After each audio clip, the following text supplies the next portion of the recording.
give all the praise and honor to you, O God. Because you are worthy of our praise. You are worthy of our honor. We're so blessed, Lord, to be able to call you our Lord and our Savior. As we come before you right now, Lord Jesus, we want to say thank you for everything that you have done in our life. And we thank you for everything that you are doing in our life, oh God. And we're expecting all that breakthrough in our life right now in the name of Jesus. There's nothing impossible for you. The Word of God is the truth. And everything is in it is life. And we're expecting that word of life working among us right now in the name of Jesus Christ. Touching every single one of us here this morning, oh God. And we're expecting miracles happen in our life. We thank you and we are ready to receive the miracle. In the name of Jesus, everybody here say it. Amen. Haleluya. Silakan duduk. Praise God. God is good. And all the time. Haleluya. Sebentar ya saudara, kayaknya ini agak nukik dia.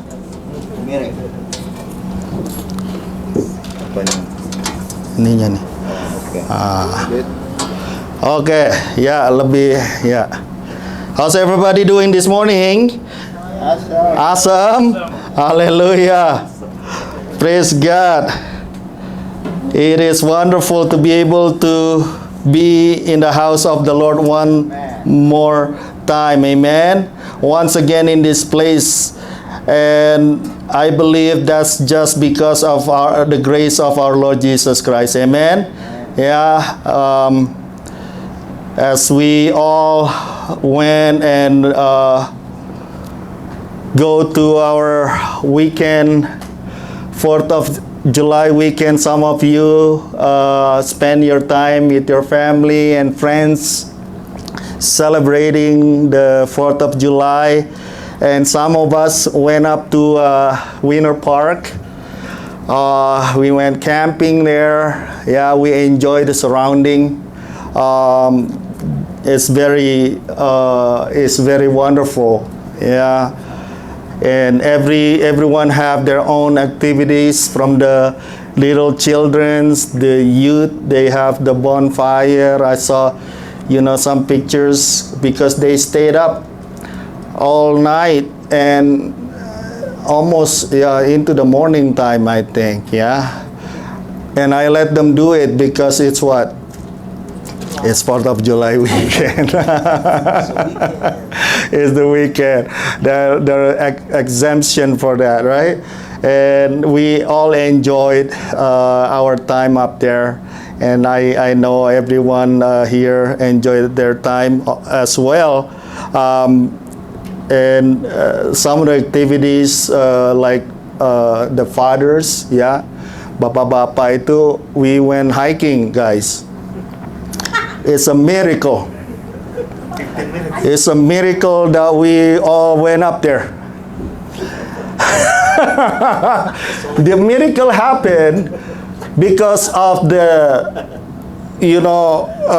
information a little bit off. Yeah, a little off. The information was a little off because when someone punched in the GPS and the GPS said, "Oh, up to the waterfall, it's only takes about no more than 30 minutes." 15 minutes. Okay, so it's like, okay, all the fathers after lunch, they all have the energy, and they all like, okay, there's nothing, let's go for a hike, right? And then 2 hours later, we're like, where is the waterfall? At the end of the days, we spent about 4 hours, guys. Back and forth. Hallelujah. God is good. Ya, give it up for the fathers. Luar biasa, saudara. Ya, I believe ya itu semua karena perkenanan Tuhan semua, saudara. You know, because if we said from the beginning it's gonna take 4 hours, just go then, I'll leave here, right? Yeah, some of us probably gonna say stuff like that, but you know, they are like, 30 minutes. Oh yeah, there's nothing. We can do that, 30 minutes. So it's beautiful, yeah. And we all also have our Sunday service up there. It's a majestic place, guy. You know, having the service surrounding by trees and by the mountains, you know, on the backgrounds, and having these birds, you know, chirping all around us. It's so amazing. That just showed us about the beautiful and the grace of God in our life. You know, all the creation all around us. You know, we went up to the waterfall, and then we see the water flowing through, yeah, and flowing through from the top of the mountain all the way down, yeah, to the campground close by us. Then that's how I'm thinking about the love of God that flowing from heaven to the earth for all of us here. Ya, kasih Tuhan yang selalu mengalir, yang selalu membasahi hati kita. Mungkin ada yang kering, kasih Tuhan itulah yang bisa memberikan kesejukan di dalam hidup saudara dan saya. It's so wonderful. As you know, as you go up, you know, I can feel the temperatures going down. Ya, begitu indahnya, begitu sejuknya, saudara, pada saat kita lebih dekat kepada sumber mata air itu. Semakin kita dekat ke air itu, semakin sejuk. Dan pada saat kita masuk ke air itu, saudara, mandi di air itu, is so cold. It's so cold, it's freezing.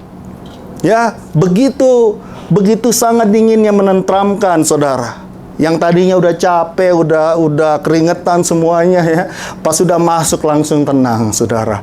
Langsung segar lagi. Ya. Kasih Tuhan bisa melakukan hal yang sama di dalam hidup saudara dan saya. The water flowing, coming down from the mountain.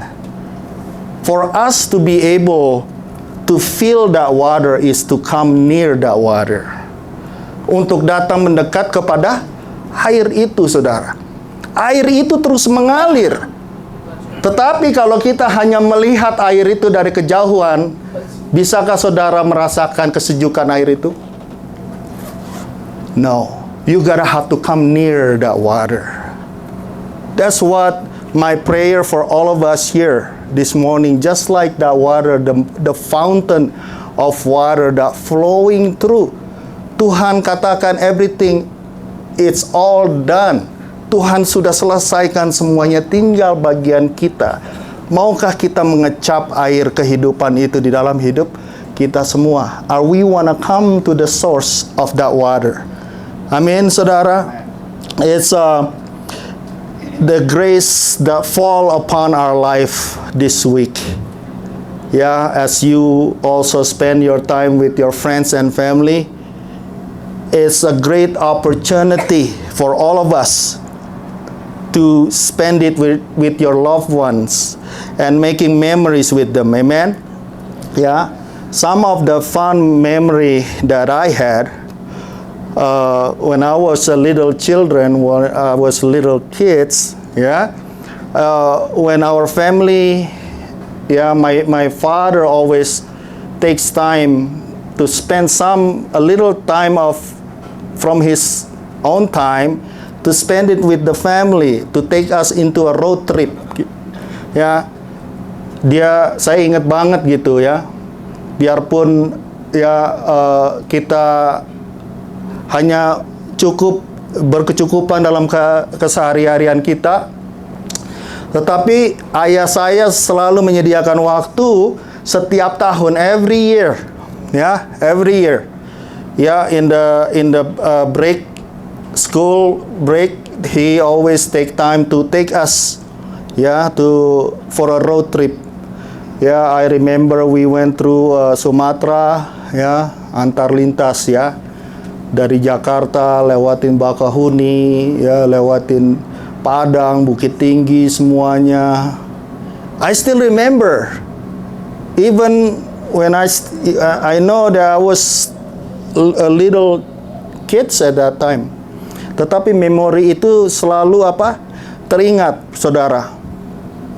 There's a lake Singkarak di Padang, di Bukit Tinggi. So I was, he told me, "Oh, go jump in there, go jump in there and take a swim." Kalau di sana nggak pakai swimming trunk, saudara. Masih kecil lagi kan, jadinya semua dibuka, saudara. Semua dibuka, langsung lompat. Udah lompat, nggak taunya diambil foto sama dia. Diambil foto sama dia, malunya minta ampun, saudara. Masih kecil, masih kecil. Tapi I still remember, I was, now it's a very beautiful memories about it, right? And parents, orang tua, parents. When you still have the opportunity, the time and the opportunity, spend that valuable time with your children. They will remember it forever. Mumpung masih bisa diatur, saudara. Bentar lagi nggak mau ikut sama kita nanti. Amin. Thank God that we are here today. That I hope that everyone refresh and re-energize once again. Amen? Semuanya udah refresh belum, saudara? Re-energize, ready for the new month of July. Amen? And it's a blessing, it's a blessing. But this week also a reminder for me personally, that looking around us, looking around the people, and then watching every single thing, the news,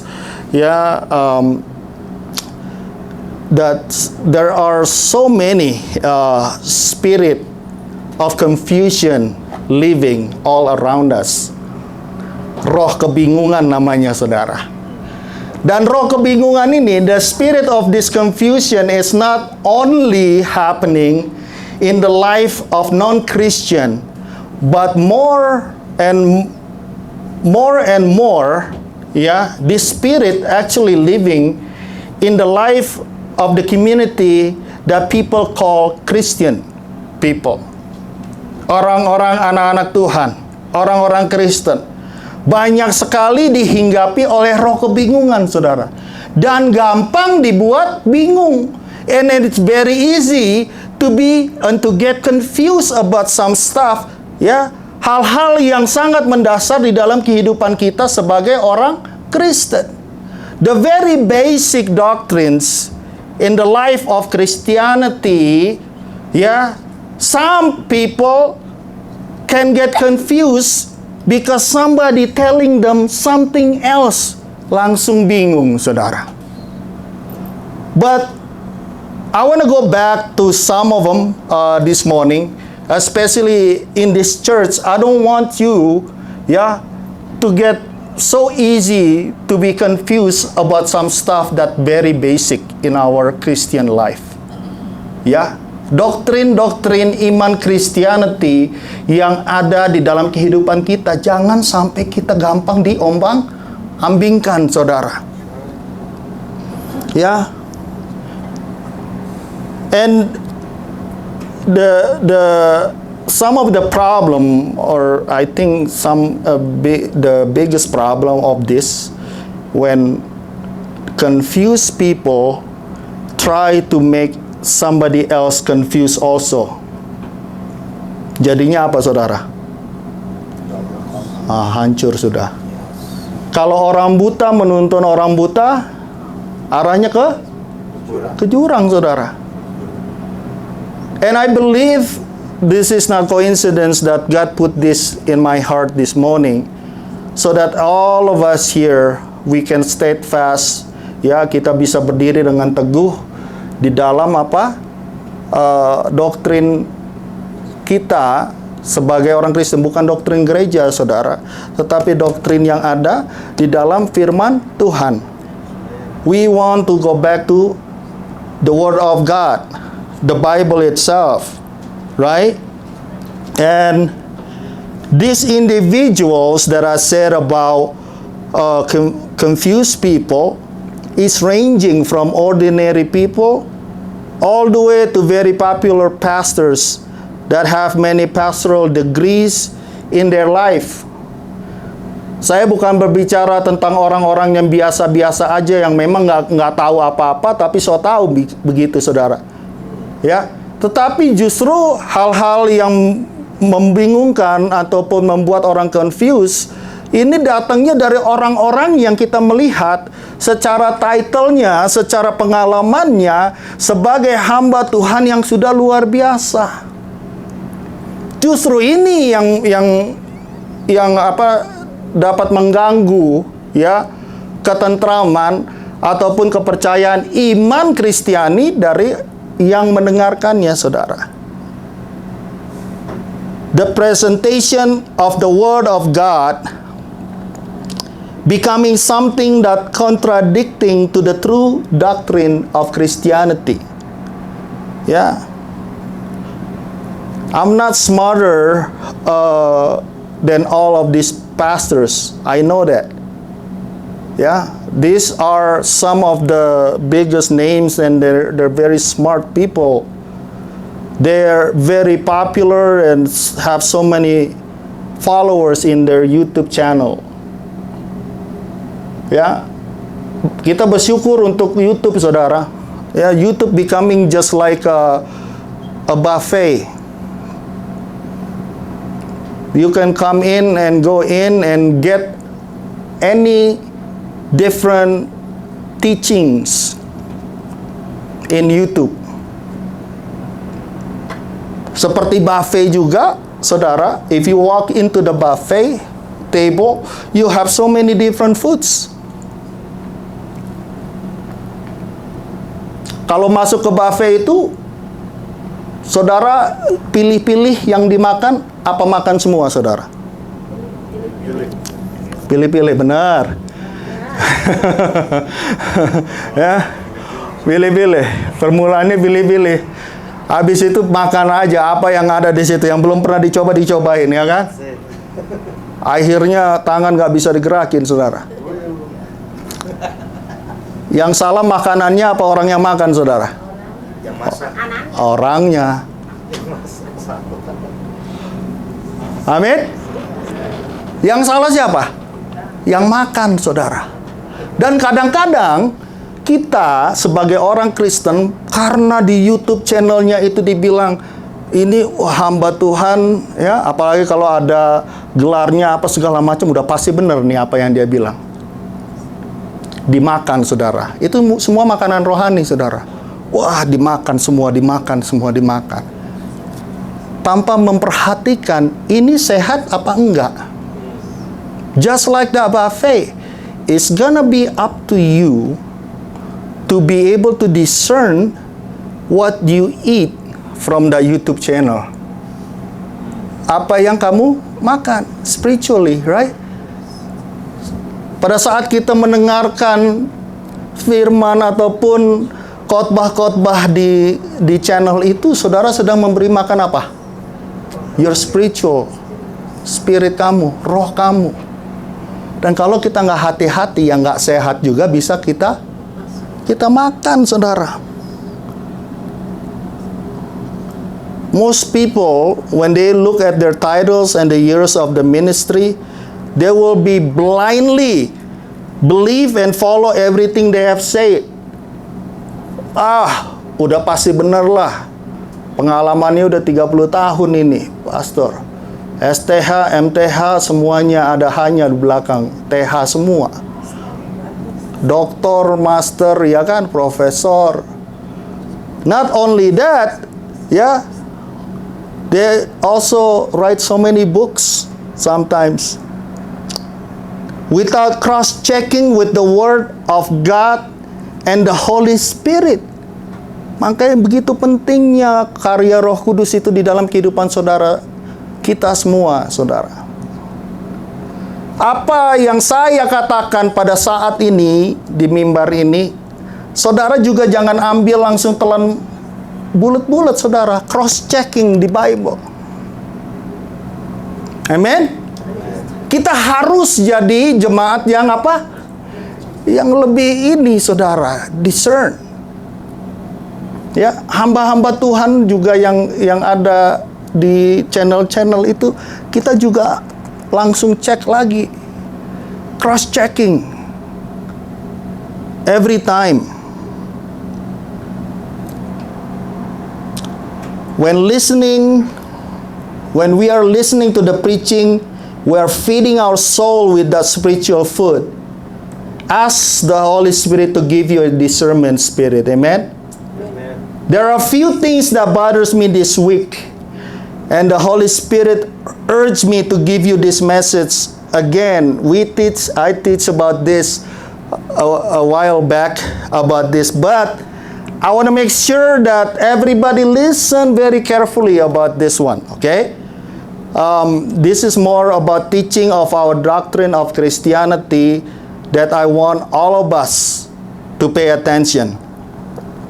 What are we talking about? I want to talk about the Trinity.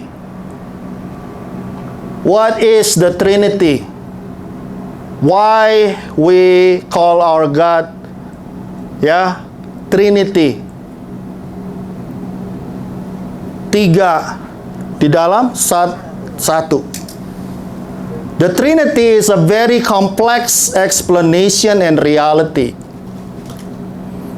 But here is the truth. Ya, dengarkan dengan baik-baik, saudara. Our God consists of God the Father, God the Son, and God of the Holy Spirit. One more time. Our God consists of God the Father, God the Son, and God of the Holy Spirit. One God in three person. Amen. They all God with the same authority and the same power. Otoritasnya sama, saudara. Powernya juga sama. Tetapi bagiannya itu masing-masing ada. And our God is not a God with three different personalities or duties. That He is God the Father, that also God the Son, and also God the Holy Spirit. That is what we call the doctrines of oneness. Kalau doctrine of oneness itu, ini saya sebagai hamba Tuhan di sini sekarang, ya, nanti saya pulang ke rumah jadi bapa daripada Nomita and Joshua, and tomorrow I'm also a worker on Monday, but I'm still one person. That is a oneness. Bisa lihat perbedaannya, saudara?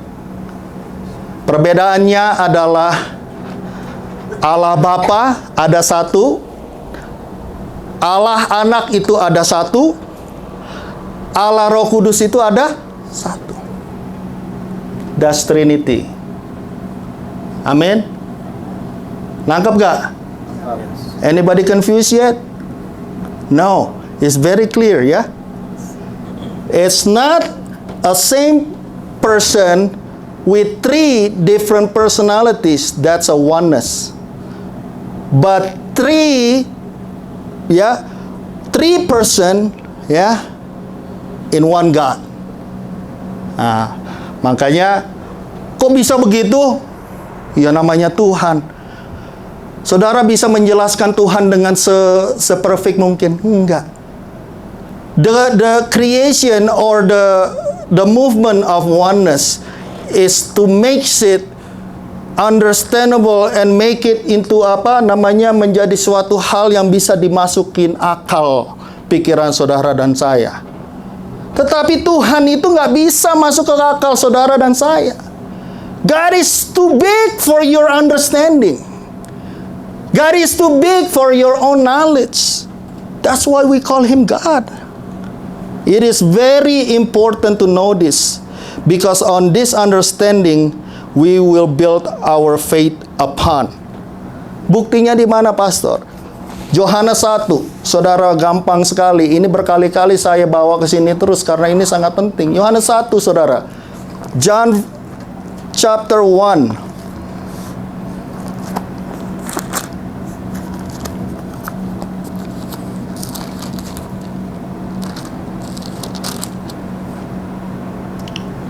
Di YouTube sampai ada yang bilang, pastor hebat, bilang saudara, Yesus itu bukan Allah katanya. Dahsyat. Ya, tetapi jangan heran, justru nabi-nabi palsu itu, nabi-nabi palsu itu orang-orang hebat yang banyak pengikut-pengikutnya. John 1, the eternal word, John 1 verse 1. In the beginning was the Word, and the Word was with God, and the Word was God. Pada mulanya, Allah itu adalah Allah Alfa dan Omega. Pada mulanya adalah Firman. Firman itu bersama-sama dengan Allah, dan Firman itu adalah Allah. Ia pada mulanya bersama-sama dengan Allah. Kalau saudara baca secara basic aja, when you read this, just basic, is very normal. Nggak usah terlalu memikirkan hal-hal yang berat-berat, saudara. Apa yang saudara baca di sana? There's two person there. Ada Allah Bapa dan Firman. Ya, ada Allah Bapa dan Firman. Segala sesuatu dijadikan oleh Dia, dijadikan oleh Firman, dan tanpa Dia tidak ada sesuatu pun yang telah jadi dari segala yang telah dijadikan. All things were made through Him. Through what? Through who? Through the Word. And without Him, nothing was made that was made. In Him was life, and life was the light. In the beginning was the Word. Itu satu yang perlu dicatat, saudara. In the beginning. Firman itu sudah ada dari mulai pertama, awal, nggak ada ininya. In the beginning-nya itu dia Alpha. The Word was with God. Firman bersama dengan Tuhan. Tetapi Firman itu juga Tuhan. Nangkap nggak sampai sejauh ini? The Word is also God. Amin. In Him was life. Ayat yang keempat. And the life was the light of man. Di dalam Dia ada hidup, dan hidup itu adalah terang manusia. Nah, sekarang lompat, saudara. Ayat yang ke-10, verse 10. John 1 verse 10. Ia telah ada, He was in the world, and the world was made through Him, and the world did not know him.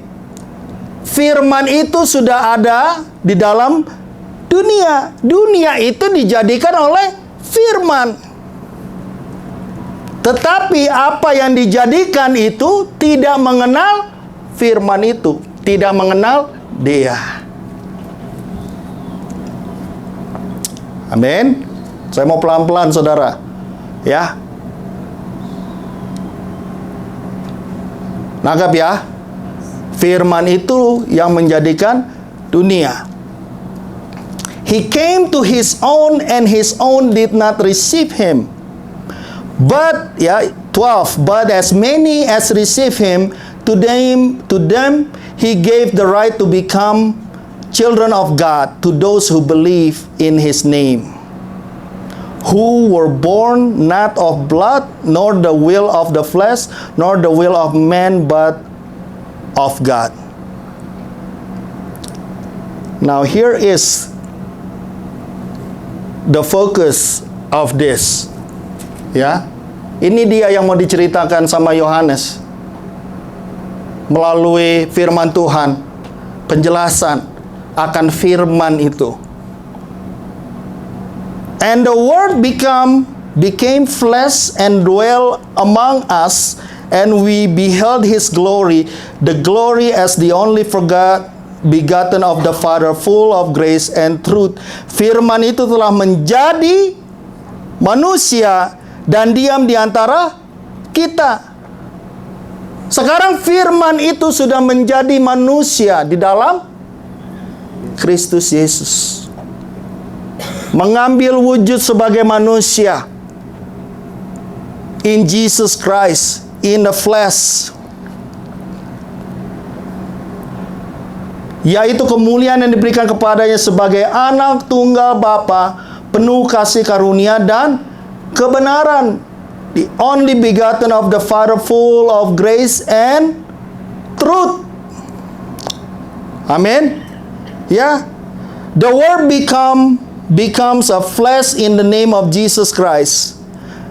God is in incarnation into human, and that makes Jesus Christ is 100% human, and the same time he's also 100% God. Amin. Ya. Sekarang firman itu sudah menjadi manusia yang kita kenal dan kita sebut namanya sebagai Yesus Kristus Tuhan. Amin. Dan Yesus Kristus sudah ada sejak daripada mulanya. Sebelum Musa ada, Yesus Kristus sudah ada. Genesis 1 verse 26.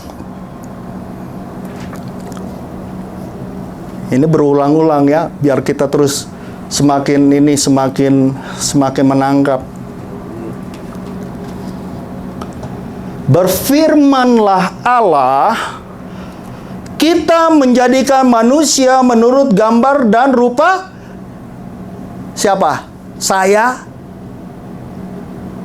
Tuhan bilang, berfirmanlah Allah, baiklah kita menjadikan manusia menurut gambar dan rupa kita. Kalau kita berarti lebih dari satu, saudara. Then God said, let us make man in our image. Ya, saya nggak pandai bahasa Inggris, tapi kalau dibilang our itu berarti lebih dari satu. Plural is more than one, right? Our image according to our likeness. Jadi dari sini aja, saudara, the movement of oneness itu udah apa? Udah patah. Udah nggak benar. Amin. Berikan dulu kemuliaan untuk Tuhan, saudara. Haleluya. Dari situ aja sudah bisa dibuktikan. Ya, itu nggak benar. Itu ajaran sesat, saudara. Ya, you have to know this. Ya, jangan lagi diombang-ambingkan. Karena yang ini bilang begini, jadi oh iya benar juga ya dijelasinnya begini.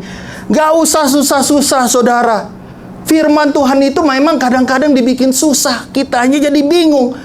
Jelas-jelas ditulis di sana our. Jelas-jelas di sana dikatakan kita. Udah gak perlu ditambah-tambahin lagi. Amin. According to our likeness, let them have dominion over the fish of the sea, over the birds of the air, over the cattle, over all the earth, over every creeping thing that creeps on the earth. It is very clear that a person that was talking in this verse, us and our, that only one time but twice. Bukan hanya sekali dibilang our-nya saudara, tetapi lebih dari sekali. Haleluya. Next. Yang kedua saudara, saya tahu bakal ada banyak kontroversi about this, but I'm gonna say it anyway because this is what the Bible that I have in front of me said. It's talking about baptism. Yeah, baptism. Luke 2 verse 21 to 22. Biar jangan bingung-bingung saudara. No, kita semuanya melihat apa yang dikatakan atau yang dicontohkan oleh Yesus di dalam kehidupannya pada saat dia ada di bumi ini. Tuhan kita baik, dikasih contoh saudara, ya, supaya kalau kita nggak ngerti jadi ngerti karena ngelihat apa yang Tuhan lakukan. Lukas 2 ayatnya yang ke-21 sampai ke-22. Luke chapter 2 verse 21 to 22.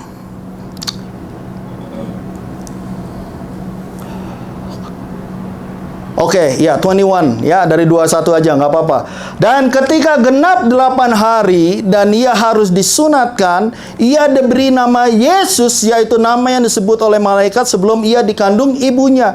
When 8 days were completed for the circumcision of the child, his name was called Jesus, the name given by the angel before he was conceived in the womb. Ya, di dalam peraturan hukum Yahudi, di dalam peraturan hukum Taurat, anak laki-laki mereka pada saat mereka dilahirkan, after they gave birth to a boy, a son, on the 8 days, they have to get circumcised. Mereka harus disunat, saudara.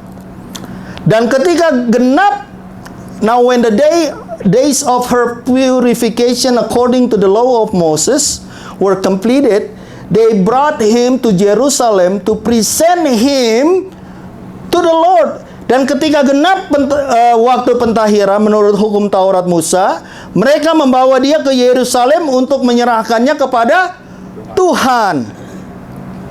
Jesus was dedicated, presented before the Lord when he still a baby by both of his parents. This dedication happened after 40 days of his birth. Kenapa 40 days? Ya, why you have to wait 40 days? Mary was following the law of Moses. Ya, after a mother gave birth to a son, everybody call her unclean for 7 days. Jadi dia dianggap adalah suatu yang najis, ya, selama 7 hari, saudara. Ya, and then if she gave birth to a girl, is twice as long. Kalau anak perempuan yang dilahirkan lebih lama lagi, dibilang dia itu najis selama 14 hari. Okay, yeah. So Mary was following that. Then after that, she have to wait 33 days to purify and clean again, and bring the sacrifice before the Lord by bringing the lamb to the priest. Ya. Dan pada saat itu, ya, dia datang mempersembahkan and offer a sacrifice according to what it says in the law of the Lord, a pair of turtle doves or 2 young pigeons. Sebenarnya peraturannya itu harusnya membawa apa? Domba, saudara, atau kambing sebagai persembahan untuk purification, for the sanctification. Tetapi ada kelasnya. Kalau saudara nggak sanggup bawa domba, bawa burung dara juga nggak apa-apa. Untuk yang nggak sanggup.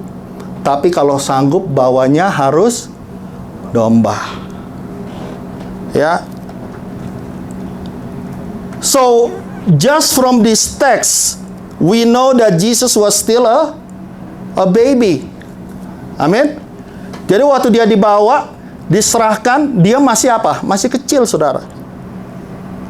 The parents were presented baby Jesus to symbolize the faith of his parents to give their sons to the Lord. Makanya yang menurut apa yang ada di dalam Alkitab, anak-anak yang masih kecil itu dibawa orang tuanya, diserahkan kepada Tuhan, itu bukan suatu yang kita namakan baptisan. Tetapi kita menyerahkan. Dengan tujuan, saudara, dengan tujuan, iman orang tua itu yang membawa anak itu berdoa, ya, menyerahkan kepada Tuhan dan berdoa agar Tuhan yang menjaga dan melindungi dia, to guide them as they grow up, and they can choose their faith when they already older later. God protection and blessing surround his life, and he also will take a next step on his own and give his life completely to God by baptism in the Jordan River by John the Baptist. Makanya when he was older, waktu dia sudah dewasa, waktu dia sudah mengetahui, ya, dia kasih contoh untuk saudara dan saya. When you are older, you can decide your faith yourself. Makanya waktu baptisan itu udah bukan orang tua lagi yang membawa dia, tetapi dia datang sendiri untuk dibaptis. Dan itu bukan iman orang tuanya lagi, tetapi itulah imannya. Ya, pada saat saudara sudah dewasa, ya, imanmu lah yang akan menyelamatkanmu. Your faith will save you. Amen. It's not the faith of your parents anymore. Mau orang tuanya serahkan itu anak berkali-kali, tetapi kalau anak itu sudah dewasa tapi dia tidak menerima Yesus sebagai Tuhan dan Juru Selamat, dengan ininya sendiri, ya, pikirannya sendiri, dan itu tidak akan bisa bertahan, saudara. And no one can deny it because it is written. Amen. Why Jesus have to go through these ceremonies? Once again, to be an example for all of us. Ya, Matthew 3. Cepat aja, saudara. Ya, memang ini kalau yang begini ini sebenarnya ada waktu-waktu sendiri, saudara. Tapi it's okay. Biar kita lebih jelas, ya.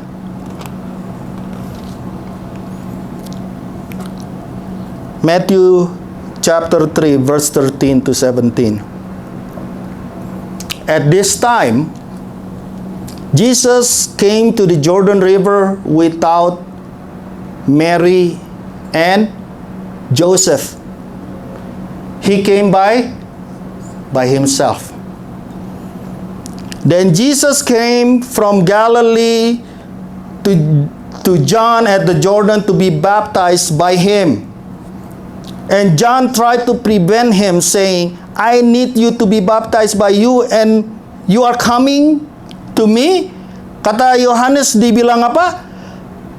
Akulah yang perlu dibaptis olehmu, dan engkau yang datang kepadaku? Lalu Yesus menjawab, katanya kepadanya, biarlah hal ini terjadi, karena demikianlah sepatutnya kita menggenapkan seluruh kehendak Allah. Dan Yohanes pun menurutinya.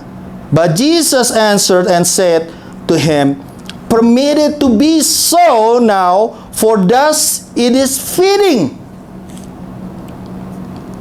Pas ini, yang pas itu yang ini.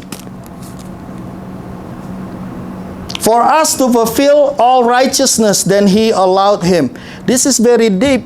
He said, this is fitting to what God wanting in my life, wanting in your life. Apa yang Tuhan mau saudara dan saya lakukan.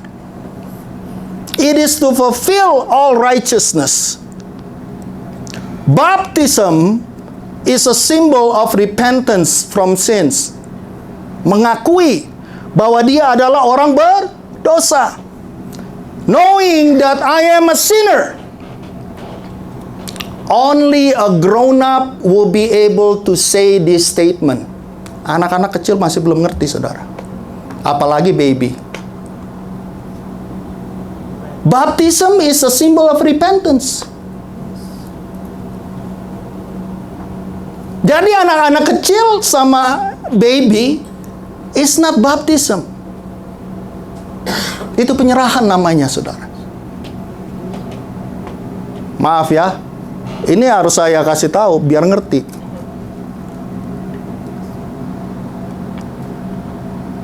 Even though Jesus is sinless, his baptism is symbolized the way which he would fulfill all the righteousness and wash away the sin of man and the world.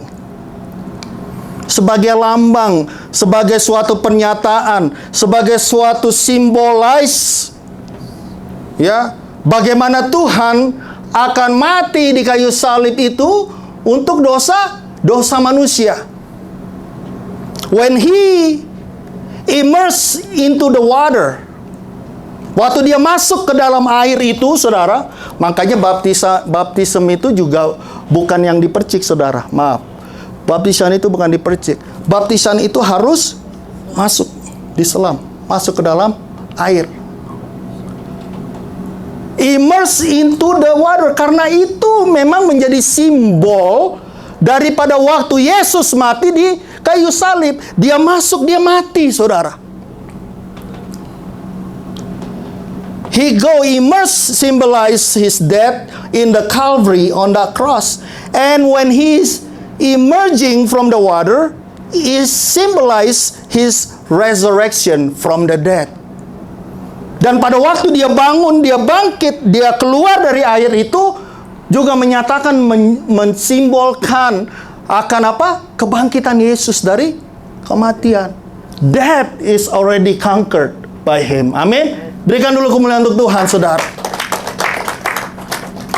Dosanya sudah hilangkan.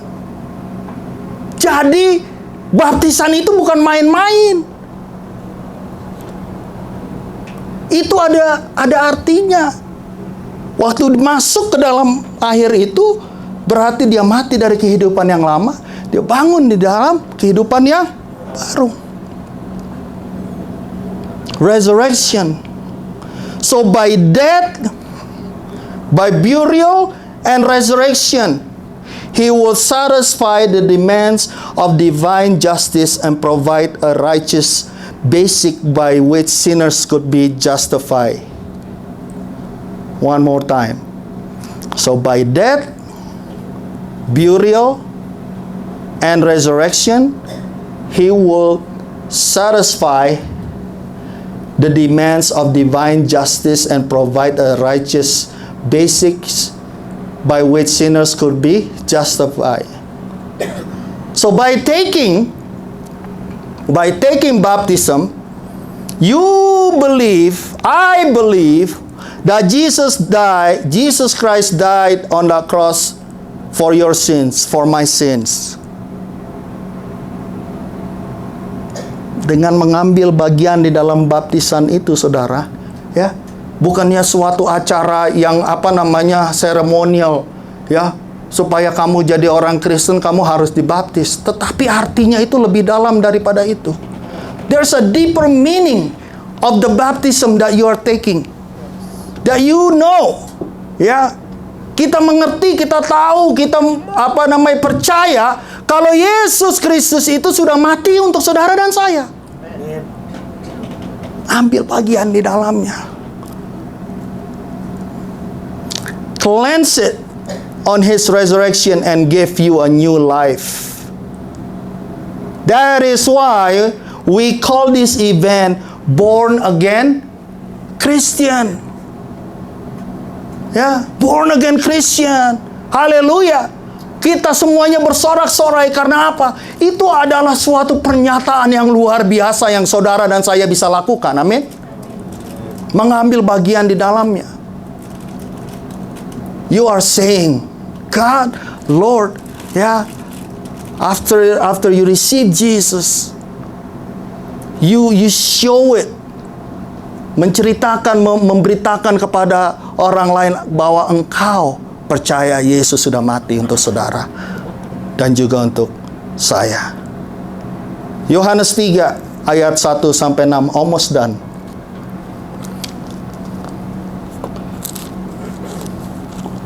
You guys got it about baptism, right? Amen. Ya, very clear ya. Yohanes 3 ayat 1 sampai 6.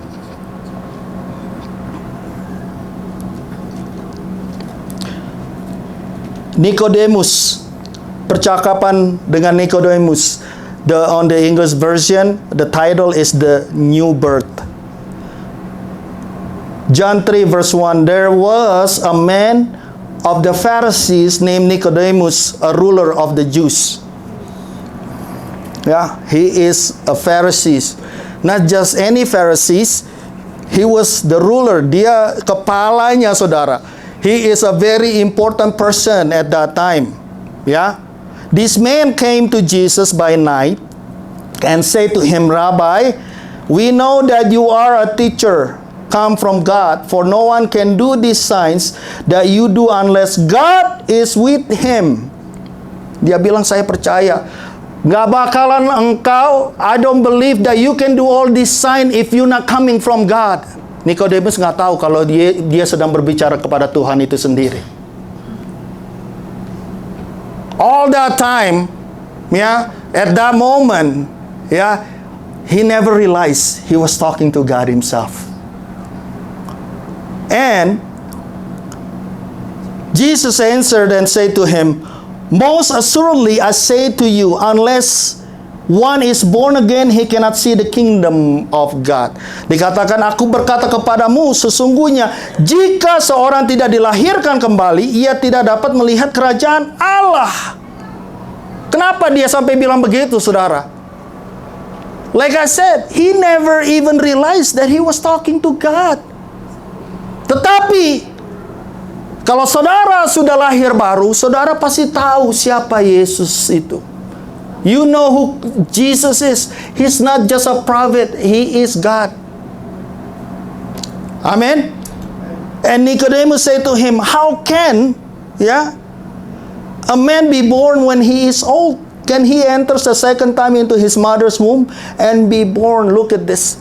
Sometime without the Spirit of God that living in us, our knowledge, pikiran kita akan mentok, saudara.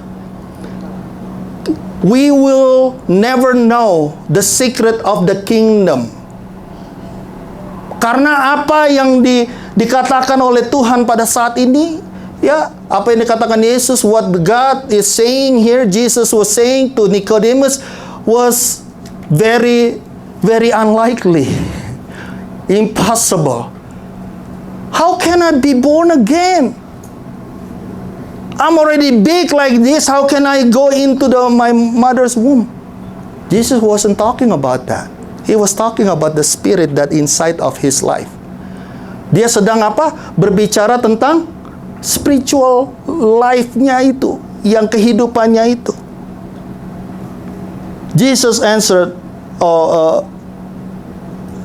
Jesus answered 5, most assuredly I say to you, unless one is born of the water and the Spirit, he cannot enter the kingdom of God. Apa yang Tuhan sedang katakan? God is talking about what? God is talking about baptism. What is so big about baptism? You go into the water and you come out. What is the power in that? Believe me, there is a power in that baptism. In the name of Jesus. Saudara, tubuh kita lemah. Our flesh is very weak. When we go through what God wants us to go through, He will lead you. He'll give you the strength. Very straightforward. Yeah. Nicodemus was a Pharisee and knew about the Torah and the law of God, but he could not understand about the basic and principles of righteousness and salvation.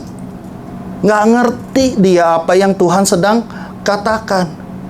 Kita juga kalau pakai dengan akal pikiran kita sendiri, saudara, bukan dengan kuasa Roh Kudus di dalam kita nggak bakalan ngerti juga. Ini Tuhan lagi ngomongin apa sih? Amin.